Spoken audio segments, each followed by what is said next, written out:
La Grèce affronte actuellement le plus grand incendie jamais enregistré dans l'Union européenne. Depuis une dizaine de jours maintenant, le parc national de Dadia, dans le nord-est du pays, se consume. Pendant ce temps-là, de l'autre côté de l'Atlantique, le Canada n'en a pas fini avec les feux non plus. La barre des 15 millions d'hectares brûlés a été franchie.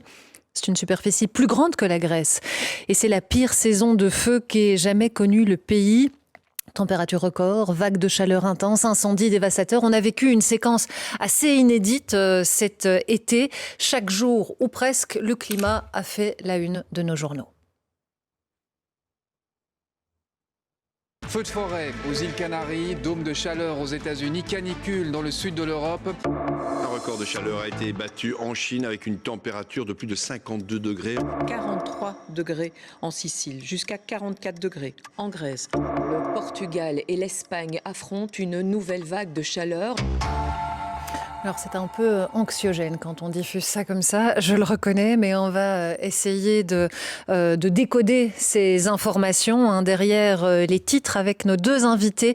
François Massonnet, climatologue, chercheur à l'UC Louvain et au FNRS. Bonsoir François. Bonsoir. Et Rafik Hamdi, chef d'unité modélisation du climat et études d'impact à l'IRM, l'Institut Royal Météorologique. Bonsoir. Bonsoir. Alors, ici, on a un peu l'impression, François Massonnet, d'avoir eu un été tout pourri, mais c'est vrai que si on dézoome, on sait que ce n'est pas le cas. Les chiffres en attestent, et c'est vrai que la situation globale, elle est assez alarmante. J'ai l'impression que pas mal de climatologues, notamment, ont témoigné du fait qu'eux-mêmes étaient surpris en fait, par l'ampleur des événements. Ah, complètement, et je crois que si on doit résumer cet été, en Belgique en tout cas, c'est peut-être le mot décalage qui doit apparaître, parce qu'on a l'impression, en tant que vécu, d'avoir eu un été tout à fait normal, voire pourri.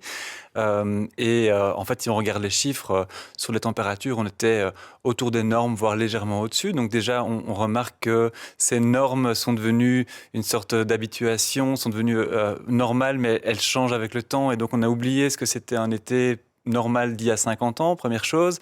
Et l'autre chose, quand on a ces perceptions, il faut obligatoirement se sortir de cette vue un peu étriquée et de prendre des jumelles à longue distance et de regarder ce qui se passe dans le monde entier. Le mois de juillet a été le plus chaud jamais enregistré sur Terre.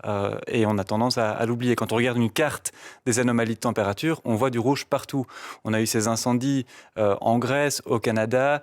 On a la banquise antarctique actuellement qui a des niveaux encore records, des niveaux qui sont très bas. Donc, c'est pour combattre ces perceptions qui sont parfois un peu des distorsions du temps qu'on ressent, on doit revenir aux chiffres et objectivement constater que la situation, elle est alarmante à tout point de vue. Rafik Hamdi, vous-même, qui avez les mains dans le cambouis, qui savez dans quelle direction on va, qui connaissez par cœur les rapports du GIEC et ses projections, vous avez été surpris par certaines des données qui vous arrivaient, même si vous ne les avez pas ressenties, vous non plus, directement depuis Bruxelles?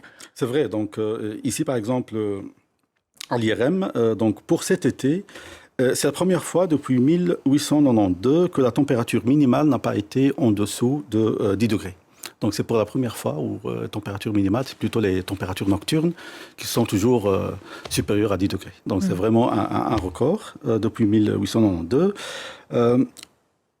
Je reviens à ce que François disait, c'est que on peut dire que c'est vraiment normal, c'était un été pourri, mais en fait, si on regarde les chiffres, ici, c'est le troisième, si on regarde depuis 1833, en fait, cet été se place à la 6e place. Je vois ici pour les températures moyennes au niveau de... Donc, c'est l'été le plus chaud. Enfin, le 6e été. C'est le 6e été le plus chaud depuis 1933. Depuis 1833. Ici, c'est pas intuitif. On l'a pas senti.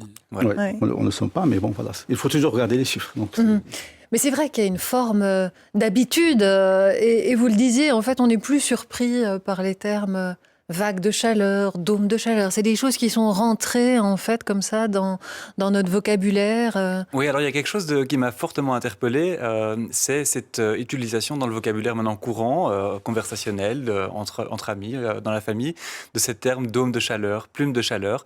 Alors il faut savoir quand même que ces termes ne figurent pas dans les manuels de météorologie classiques. Ce ne sont pas des termes qui ont été développés en météorologie, ce sont plutôt des termes développés par des scientifiques qui vulgarisent le climat sur des réseaux sociaux.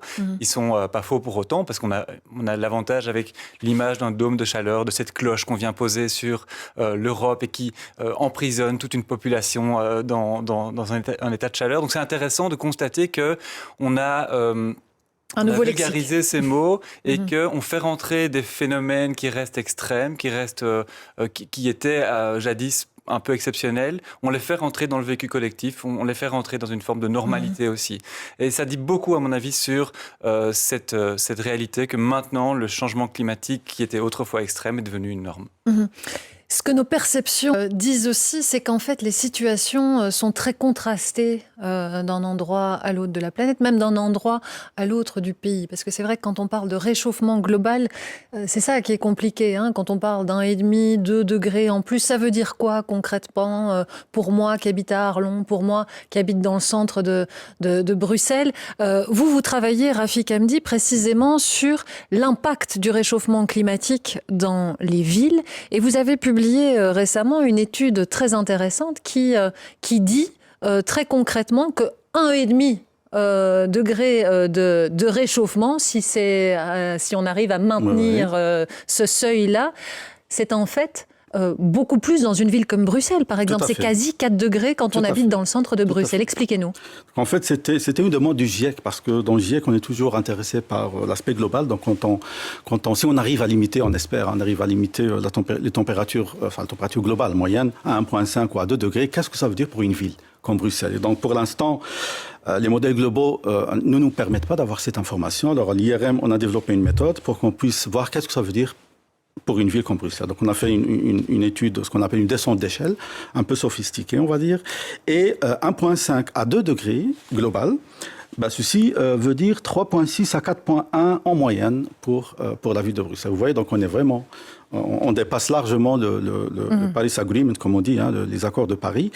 Et donc, ici, on regarde ici. Donc, on a essayé un peu de voir quel sera l'impact sur le nombre de vagues de chaleur qui seront ici à Bruxelles. Et donc, par rapport à un réchauffement global de 1,5, donc si on arrive à 2 degrés, donc 0,5, une augmentation de 0,5, ceci veut dire 29% d'augmentation des vagues de chaleur au niveau de Bruxelles. Et donc, si on arrive à 3 degrés, que j'espère pas, là, on atteint, en fait, j'ai le chiffre ici, 158%. Donc, vous voyez que c'est pas linéaire. Donc, 3 degrés par rapport à 1,5, c'est 3 fois 0,5. C'est évidemment un élément très important, le fait que ce soit pas... Voilà, et c'est pas linéaire. Donc, c'est pas 3 fois 0... C'est pas... Voilà, donc c'est pas 3 fois 30%. Ouais, Hélène. Et est-ce que, dans cette étude, vous avez zoomé... est-ce que c'est possible de zoomer encore plus par quartier? Donc, ma question, c'est est-ce que les quartiers qui sont fortement bétonnés, qui sont moins verdurisés, sont plus sensibles et vont voir des températures plus élevées? On sait qu'à Bruxelles, on connaît par exemple le croissant pauvre, on sait que ce sont les quartiers où vivent les personnes qui ont les revenus les plus faibles, qui sont aussi les quartiers qui sont les plus bétonnés, par exemple. Tout à fait. Donc en fait, avec la méthode qu'on a développée à l'IRM, on peut aller jusqu'à 1 km. C'est vrai que pour des quartiers, on doit encore aller à des résolutions de 100 mètres, 200 mètres pour qu'on puisse voir. Mais pour l'instant, ce qu'on peut faire, c'est encore 1 km, ce qu'on a fait. Mais même avec 1 km, on sait distinguer en fait l'aspect centre-ville, parce qu'on a en fait dans notre modèle différents types d'urbanisation. Donc le centre-ville, les zones périurbaines, les zones... Donc on peut voir en fait la différence, et on a vu que par exemple pour l'instant, en moyenne, on a 2 degrés de différence entre le centre-ville et la périphérie. Donc c'est ce qu'on appelle l'îlot de chaleur urbain. Donc en gros, si on habite à Rode-Saint-Genèse ou rue d'Ansart, dans le centre de Bruxelles, on a 2 degrés en moyenne. 2 degrés de différence. En moyenne, oui. Ouais. En fait, mais ce qu'on a vu, c'est qu'en fait, dans le futur, avec un changement global, ces 2 degrés restent les mêmes à peu près. Donc ça ne va pas changer beaucoup.